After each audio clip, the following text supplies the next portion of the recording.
تم نے زکریا کو مقدس اور مذبح کے درمیان قتل کیا۔ ہمارے لیے آج کی پہلی تلاوت احبار کی دوسری کتاب اس کا 24 باب 17 سے 25 آیات تک۔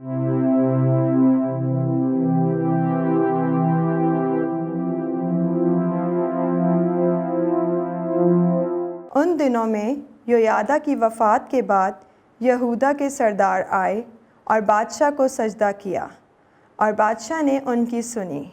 تب انہوں نے خداوند اپنے باپ دادا کے خدا کے گھر کو چھوڑ دیا اور کھمبوں اور بتوں کی پرستش کی۔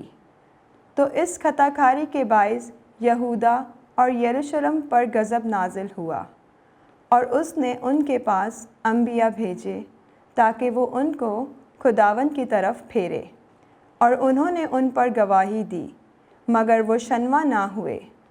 تب خداوند کی روح زکریا بن یویادہ کاہن پر اتری، تو وہ لوگوں کے آگے کھڑا ہوا اور ان سے کہا، خدا یوں فرماتا ہے کہ تم خداوند کے حکموں کی کیوں نافرمانی کرتے ہو کہ تم کامیاب نہ ہوگے؟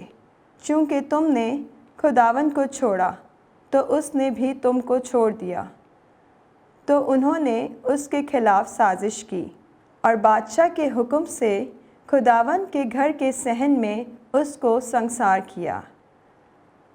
اور یوآش بادشاہ نے اس مہربانی کو جو اس کے باپ یویادہ نے اس پر کی تھی یاد نہ رکھا، بلکہ اس کے بیٹے کو قتل کیا، جس نے موت کے وقت کہا، خداوند دیکھے اور انصاف کرے۔ اور سال کے اختتام پر ایسا ہوا کہ ارام کا لشکر اس پر چڑھ آیا، اور وہ یہودا اور یروشلم میں آئے، اور لوگوں کے تمام رئیسوں کو ہلاک کیا، اور اپنی لوٹ کا سارا مال دمشق کے بادشاہ کے پاس بھیجا۔ اگرچہ ارام کے لشکر سے آدمیوں کا چھوٹا سا جتھا آیا، تو بھی خداوند نے ایک عظیم لشکر کو ان کے ہاتھوں میں کر دیا، کیونکہ انہوں نے خداوند اپنے باپ دادا کے خدا کو چھوڑ دیا تھا، اور انہوں نے یوآش پر کا فتویٰ پورا کیا۔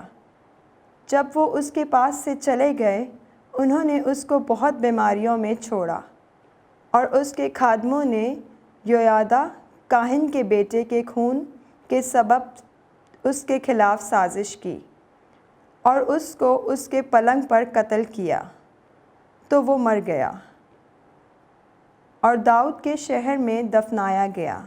لیکن انہوں نے اس کو بادشاہوں کی قبروں میں نہ دفنایا۔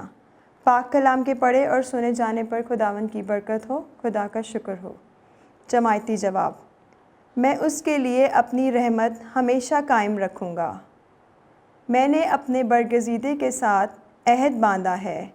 میں نے اپنے بندے داؤد سے قسم کھائی ہے کہ میں تیری نسل کو ہمیشہ کے لیے مستحکم کروں گا اور پشت در پشت تیرا تخت قائم رکھوں گا۔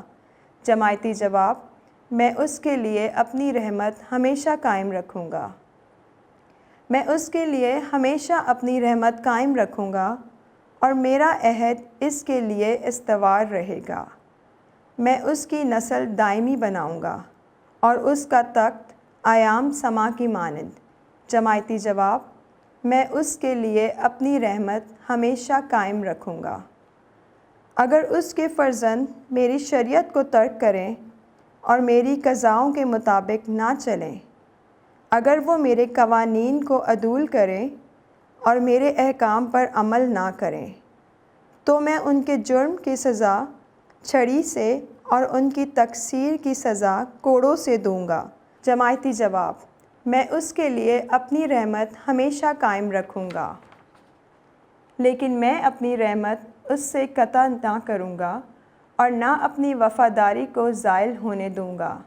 جماعتی جواب: میں اس کے لیے اپنی رحمت ہمیشہ قائم رکھوں گا۔